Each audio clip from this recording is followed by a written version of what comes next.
Great. Well, thank you for Here you are. agreeing to be here this afternoon. Thank you. And Anna, thank you for that introduction. That was very kind. I apologize, I did not bring my service dog. I apologize for coming in my play clothes.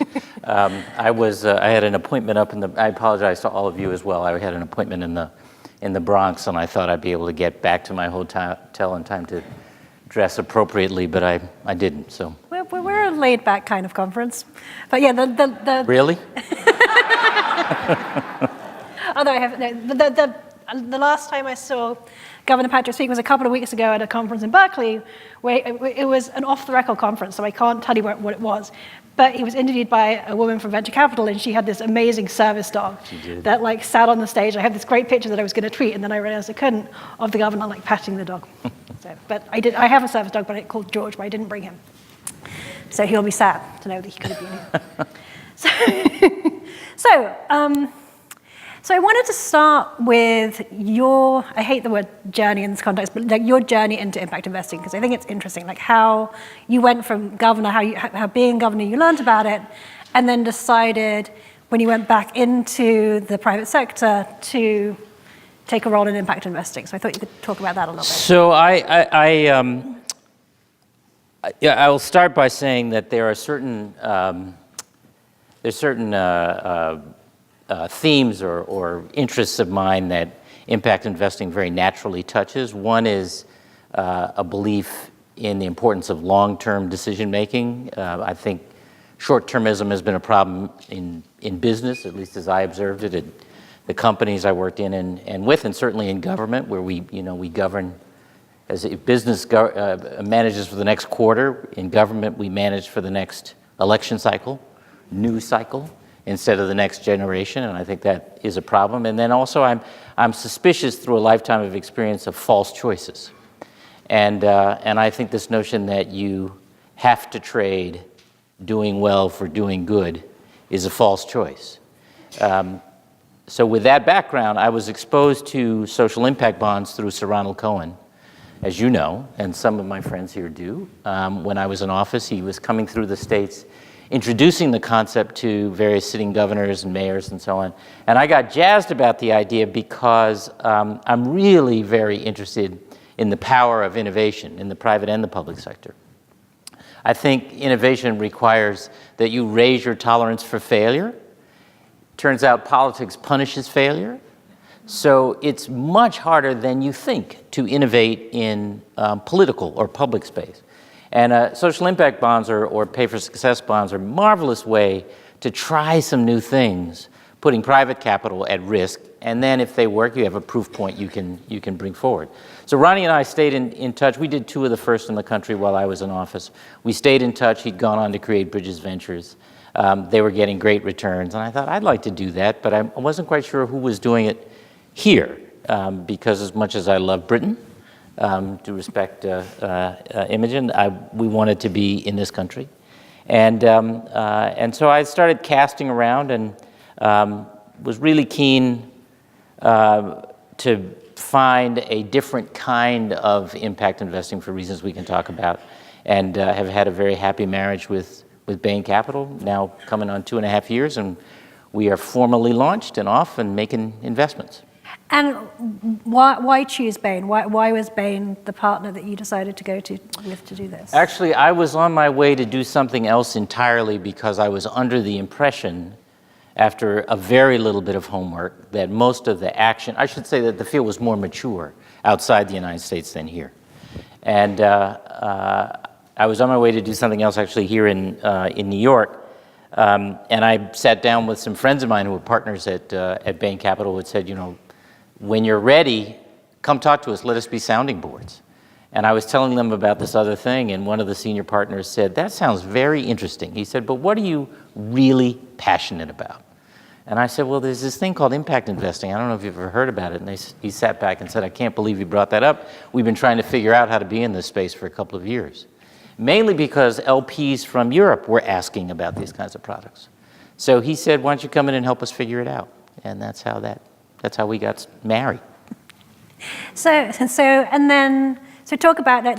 Like when we started talking, you'd recently joined Bain, and you guys are already thinking through what would the fund look like. Yeah. Now, 2.5 years down the road, you're up and running, you've got 350 million in assets under management, you're making investments. So what is, and it's interesting because it seems like people need that kind of runway to figure out what they're doing. If you think about like what Generation did, it took them, I think it was 2-3 years to figure it out. It took you guys a little time. So what is the thesis and how did you come to that?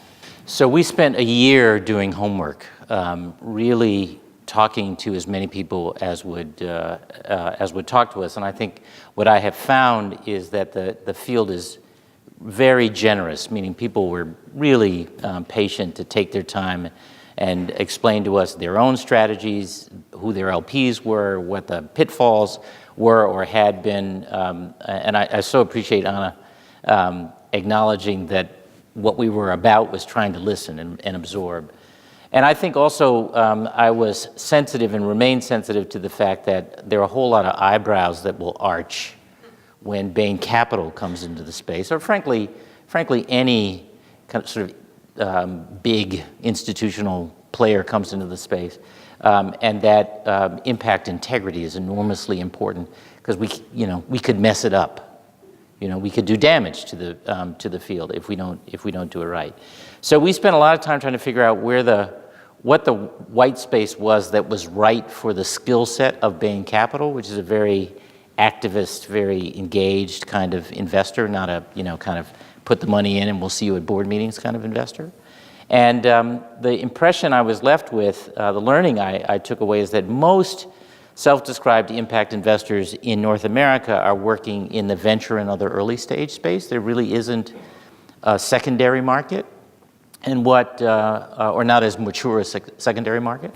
And what mission-oriented entrepreneurs were telling us was that they stayed with their venture partner longer than they might normally because they were concerned that when they sold on, they sold out, which is to say that they could find the capital, they're growing fast and so on, they had access to the capital markets, but not necessarily to a capital partner who was interested in scaling the impact dimension of what they were trying to do.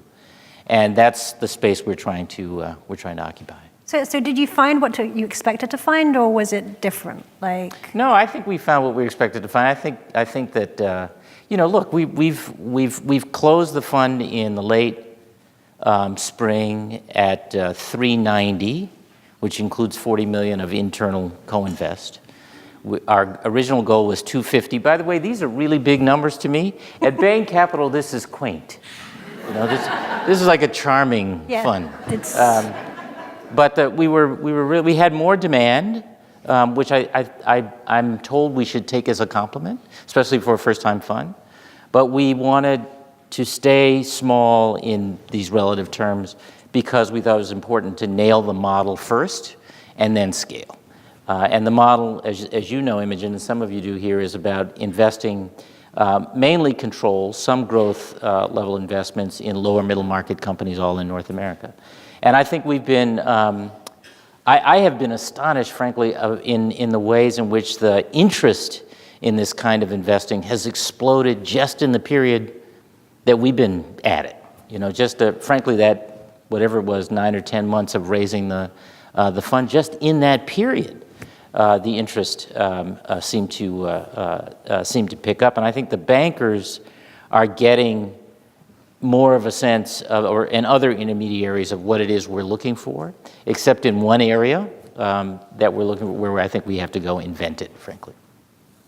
Are you seeing more interest within Bain itself as well? Are you seeing more engagement from the other partners? Oh yeah, no, that's never been a problem. There are 14 investors on my team. It's a big team for a comparatively small fund, and it's a big team because we want to invest in the people and in the team now, so we're ready for future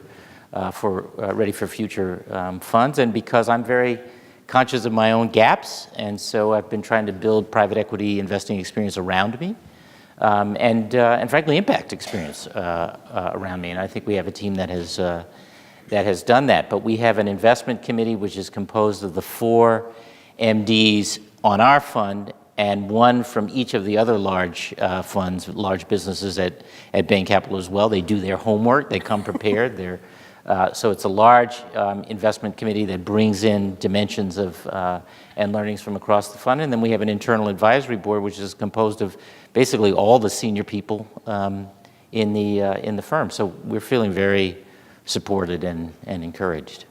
And you've made... And watched. You've made 3 investments to date. We have. I know, well, talk to us about them.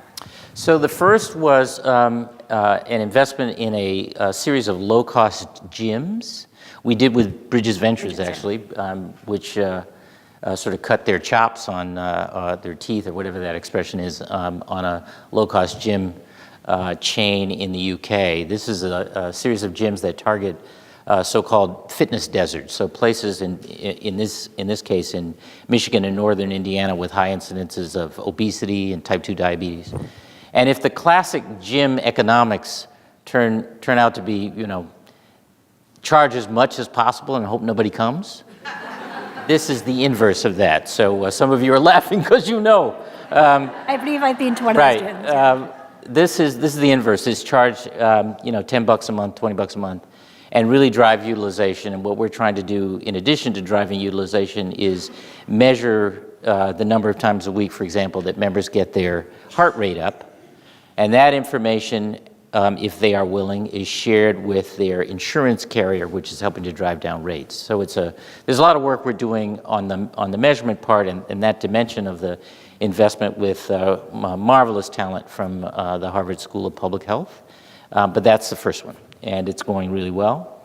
The second is a company called Living Earth, which diverts organic waste, yard waste and cuttings and clippings from road crews and so forth, from landfills where it would otherwise produce methane to composting, and they sell it back as composted soil and mulch. It's the largest company of its kind in Texas, and we're looking to expand in Texas and across the region. That's a company where the impact is inherent, if you will. And the third is not right down the middle of our mandate. It's a new enterprise. So in that sense, is not in our mandate. We did it as a co-invest with our new biotech fund at Bain Capital, and it's a platform for orphan drugs that address very important but small patient populations, and that frequently languish in big pharma because the economics of big pharma don't work. Yeah. So it's a way to get, and it's a B corporation. So part of the point is to have, at the point when we're ready to commercialize, at the table, patient groups and other stakeholders, so you're having a more comprehensive conversation about the pricing of those drugs when they're ready to go to market. Yeah, that really isn't within your mandate, as I understood it. It is in the sense of it being in a health and wellness vertical, if you will, thematic vertical, but it's earlier stage. And we did it because it was an opportunity to do something collaboratively with another Bain Capital fund. It was an idea that the folks at Pfizer had been noodling, and I had gotten to know that crowd and others in the biotech space through work I did as governor. There's a very experienced life sciences investment fund that has come in as well, and frankly the newness of it, the innovation quality was pretty intriguing. So that one's off to the side. But that does the B Corp element does bring up, I think, an important question that came up in the conference the other day, which is how do you ensure integrity on exit? Right. How do you ensure that these companies go on to be the good businesses that you are helping to support? Right. So, I mean, I think there are a couple of responses to that. One, if the impact is inherent to the type of business, it's an energy efficiency company or water efficiency company, that question doesn't really come up or ought not come up in quite the same way. I think the companies where that can come up are the ones where the impact has to do with the way they go to market rather than sort of what they sell or what they make or how they make what they do. You know, there's a wonderful company called Sundial Brands, which makes Shea Moisture and Nubian Heritage bath and body products, a company that came to the firm when we first announced. I was going to the firm to start this, but before we had a fund. And it's a very sustainably sourced, I mean, just marvelous story of a Liberian family, Liberian-American family who started this company. They source from women's cooperatives in West Africa. They've cut out the middleman, so they're very conscious of raising the living standard of the people at the end of the supply chain, and very conscious of the supply chain all the way through. And they make a great product. And we announced the sale to, we did the deal. I was on that deal team, sat on the board. And we announced the sale to Unilever on Monday, I think it was. And Unilever, I can't talk about the price or the multiple, though I'm dying to. But I can tell you that Unilever is a company that has begun to understand from other experience, Ben & Jerry's, seventh generation, that there is a premium to be paid for a responsible company, because consumers are beginning to demand products and services that stand for something. So I think as we think about it is, how do you get mission lock during our hold period? Because the idea is not to have impact while we own the thing, but to have an impact that lasts beyond our hold period. And I think in the case of a consumer brand, for example, that has a lot to do with sort of marbling the impact into the brand story, so that becomes a part of the brand value. And when a buyer buys that company from us, they have to think twice about walking away from impact, because they'll be walking away from part of what they paid for. And it sounds like what you're saying as well is that the capital markets ecosystem is starting to evolve into such a way that it can recognize this. Well, I think so. I think it's early to declare a victory, but there are proof points. And part of what some of the folks I talk to, maybe some of you will roll your eyes when I say it, but I think if we're able to demonstrate at scale that you don't have to trade return for impact and do it over and over and over again, it raises some important and unavoidable questions for investing generally. And that's a big deal. So. No, that's an excellent point. So how do you think about women and diversity? And we just heard about empowering women. Like, how does Bain think about that in this fund? Well, I can tell you about in our fund. Half of the partners two of the four partners are African American. We have 40% of our team. I think it percentages, but not quite half of our team are women. We are now recruiting for more people on the team, which seems kind of crazy for a $390 million fund, but we're trying to. Turns out you have to recruit the junior people like 18 months before the job is. They've only been in the job they have for 15 minutes, but we are emphatic about diversity with the professionals who are helping us to source. And I think I'm. This isn't my first experience with or interest in or understanding of the importance of diversity to make better decisions. I loved the presentation just before.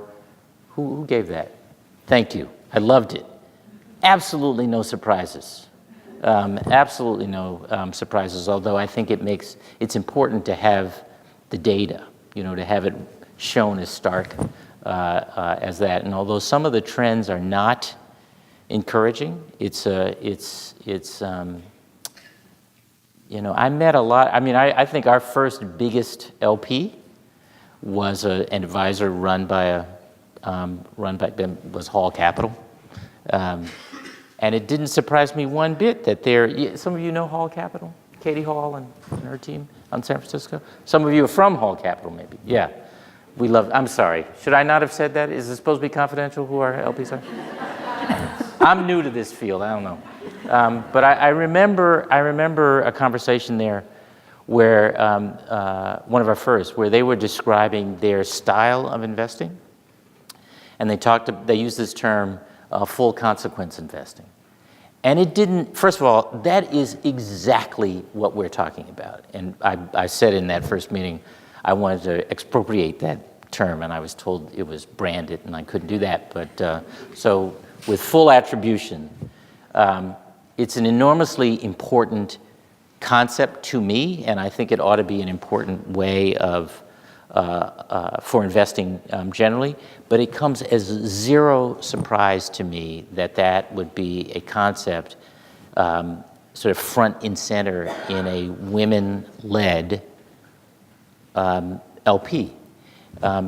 Because, and that's what I mean by the kind of contribution of diversity. You get more rich and granular and textured decision making, and I think, you know, investing is more an art than a science, and we want that kind of texture. So I'm going to ask this question, and then I'll open it up to questions. So why do you think it is that private equity and venture capital generally has such a problem with diversity, having spent this time in the industry now? Yeah, I'm not, you know, I'm new. So that, I mean, no, I knew you were going to wish I didn't ask that. No, last I question, don't. It's not that I wish you didn't answer it. It's just that I'm new, so you know my impressions are not as fully formed as they will be. I mean, we have, you know, I've been in other professional settings, in law firms, in big companies, and so on, and folks asked similar kinds of questions, and I've never found the answers very good. You know, the recruiting persists the way it always has persisted, and you know, you always do what you always did, you always get what you always got. People aren't doing new things. I respect investors, I really do. I don't think it is something that you can just kind of drop in and expect to do well. But I think, like a lot of professions, we make it seem more complicated and more inaccessible than it is, and that is used to make it hard for newcomers to penetrate. So some of it is, you know, cracking the code. Some of it is talking to people you didn't used to talk to, going to places you didn't used to go to, you know, taking chances on people that are generally thought of as you're having to take a chance on in order to get true diversity of talent and presence in the workforce. The reason I don't have a very good answer is that, you know, I know from life that there is talent in every American community. I know that. But this would not be the first American industry that has had a hard time recognizing and including that talent. All right, let's do a couple of questions, and then we'll wrap up. Otherwise, David Bank will kill me because he's got a plane to catch. Go ahead. Thank you. Hi, thank you so much, Governor Patrick. My name is Suzanne Beagle, and you're going to hear me talk about gender lens investing in a minute. Okay. Thank you for the example you gave of a venture that has women in the supply chain and around women as LPs. I want to double click on this question of how you get more women into, and a Bain making a statement about this would be quite significant impact. Women on investment committees. Mm-hmm. What percentage of women are on your investment committee? What percentage of your investment committee is women? Zero. None. Yeah. Venture partners? Meaning so do you have other partners in Bain Capital Double Impact? Your colleagues? There are four of us, then we're all guys. There's four of you, all guys, right? What? She just said four guys. You said no. Four guys. Yeah, they're four. They're four. You have they're diversity, four partners, amazing. and we're all Fantastic. men. Yeah. So anyone else in the decision making? So it's fantastic that you're in the recruitment and you've got 40%. Anyone else in a decision making role? And what do you think your partner's reaction would be for you to come forward and say, we really want to make this clear. This is important to us. All of those are important points and questions. But don't get the impression that you're the first. I'm sure that- I'm not the this first is the first person to time ask. And then I have thought a of part asking two. that question. Yeah. No, it's an interesting point because, to my point earlier about being very conscious of my own gaps and trying to wrap around me people who have private equity investing experience, we have mainly wrapped around me other Bain Capital partners. Yeah. And there are not a lot of women Bain And it's a Capital self-fulfilling partners. prophecy, of course. That's what I was getting at earlier in code. Thank you for calling me out. And then I totally get that. yeah. Yeah. And then a small part two, which is that definition of looking at women in supply chains, women entrepreneurs, women in leadership in other, maybe in the C-suite or not necessarily in the Yeah. C-suite, Yeah. all the way down to end customers.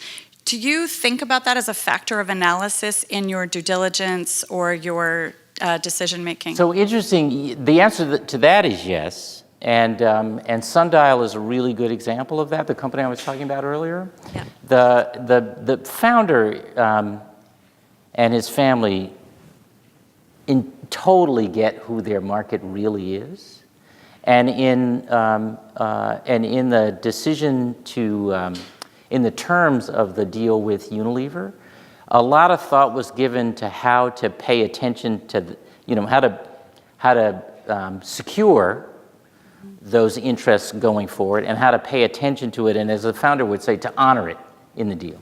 And one of the ways was to create a fund, it starts at $50 million, whose whole purpose is to invest in women entrepreneurs going forward. That's a great example. Thank you very much. Thank you, Susan. All right, let's do one more question then, and if the next panel wants to gather and get ready while Governor Patrick is answering. Hello, my name is Samantha Taylor. I'm founder of Reputation Dynamics. Thank you so much. Samantha? Yes, Sam. You can call me Sam. Sam. I'm very curious, a comment that you made about the premiums that are being paid for responsible products, such as Unilever. And Unilever has a very robust sustainable living plan. Mm-hmm. And they have announced a statistic about how people who've bought their sustainable brands Yes. have commanded higher prices and higher returns. Yes. My question to you is, this is a bit of an oxymoron, right? Because a lot of these companies are spending a fortune in their foundations. Seventh generation, you've got Coca-Cola, 5x20 initiative focused on women. Yes. And there's been this growth of corporate social responsibility over the last few years.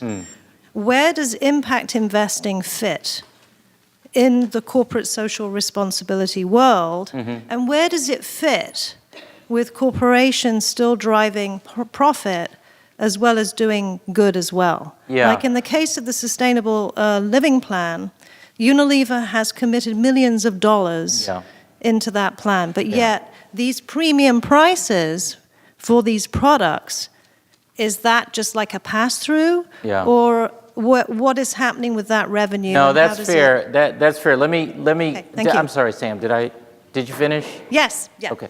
Let me clarify what I was saying, and then try to speak to your question. What I'm saying is that I believe, and I feel I have seen examples in transactions. I'm not necessarily talking about consumer prices, but in transactions where a higher multiple can be harvested from a company whose products are sustainable or its method of production is sustainable, because more and more consumers are making choices around products and services that stand for something. And I do think that there's a concern that's maybe implied by your question, or that I'm hearing in your question, is that sometimes if you look out at the sort of consumer landscape, we're looking at impact for the 1%, and not how to democratize sustainable or responsible business.